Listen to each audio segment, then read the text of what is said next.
যে কি করবে আল্লাহ, এটাতে এমন সময় না যে কিছু করার মতো অবস্থা আছে, কিছু করার মতো অবস্থা না। নেত্রকোনার মদন উপজেলায় 11 বছর বয়সী এক মাদ্রাসা ছাত্রীর অন্তঃসত্ত্বা হওয়ার ঘটনায় করা মামলার আসামি মাদ্রাসা শিক্ষককে গ্রেফতার করেছে র‍্যাব 14। মঙ্গলবার দিবাগত রাত 3টার দিকে ময়মনসিংহের গৌরীপুর উপজেলার সোনামপুর এলাকা থেকে তাকে গ্রেফতার করা হয়। বুধবার দুপুরে র‍্যাব 14 কার্যালয়ে আয়োজিত প্রেস ব্রিফিংয়ে অধিনায়ক নয়মুল হাসান জানান,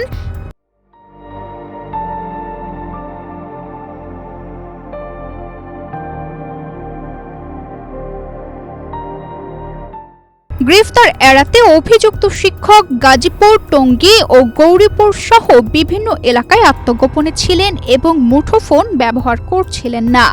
গোয়েন্দা নজরদারির মাধ্যমে তার অবস্থান শনাক্ত করে অভিযান চালানো হয়। ঘটনার পর থেকেই অভিযুক্ত শিক্ষক গ্রেপ্তার করতে আমরা র‍্যাব 14 ছায়া তদন্ত শুরু করে এবং গ্রেপ্তার আতঙ্ক এড়াতে এবং গ্রেপ্তার এড়াতে এই অভিযুক্ত শিক্ষক এলাকা ছেড়ে আত্মগোপনে চলে যায়।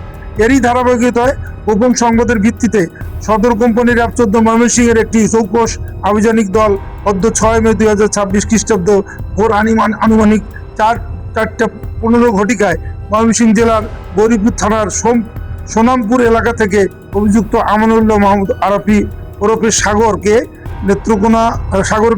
গ্রেপ্তার করতে সক্ষম হয়।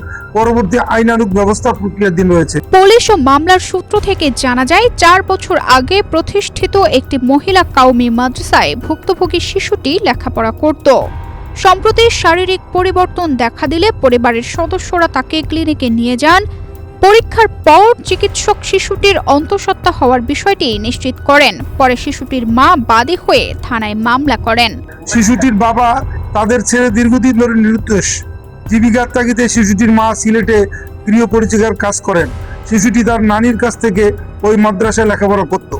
গত কিছুদিন থেকে শিশুটির মা শারীরিক অবস্থার পরিবর্তন দেখে 18 April 2026 modern diagnostic centre Madan নেত্রকোনায় চিকিৎসকের শরণাপন্ন হলে শিশুটি 7 মাসের অন্তঃসত্ত্বা বলে জানা যায়। বাদী শিশুটিকে জিজ্ঞাসাবাদে জানতে পারেন, গত 2 অক্টোবর 2025 বিকাল অনুমান 15:30 ঘটিকায় মাদ্রাসা ছুটি হওয়ার পর ধৃত শিক্ষকের আদেশে ঝাড়ু দিয়ে মাদ্রাসা সংলগ্ন মসজিদের বারান্দা পরিষ্কার করতে থাকে। সেই মুহূর্তে ধৃত শিক্ষক শিশুটিকে তার কক্ষে ডেকে নিয়ে জোরপূর্বক তার ইচ্ছার বিরুদ্ধে ধর্ষণ করে বলে বাদী অভিযোগে উল্লেখ করেন। এ ঘটনায় ভুক্তভোগীর মা বাদী হয়ে নেত্রকোনা জেলার মদন থানায় মামলা দায়ের করেন। এদিকে শিশুটির অন্তঃসত্ত্বার বিষয়টি নিশ্চিত করা চিকিৎসক হুমকি পাচ্ছেন বলেও অভিযোগ রয়েছে। র‍্যাব জানিয়েছে, চিকিৎসকের নিরাপত্তা নিশ্চিতে তারা সতর্ক রয়েছেন। পাশাপাশি সামাজিক যোগাযোগ মাধ্যমে ছড়িয়ে পড়া কথিত ডিএনএ রিপোর্ট সঠিক নয় বলেও জানিয়েছে র‍্যাব। ডিএনএ টেস্ট হয়েছে, এরকম আসামিকে ধরার আগে কিভাবে ডিএনএ টেস্ট হবে? ডিএনএ টেস্ট হয়নি।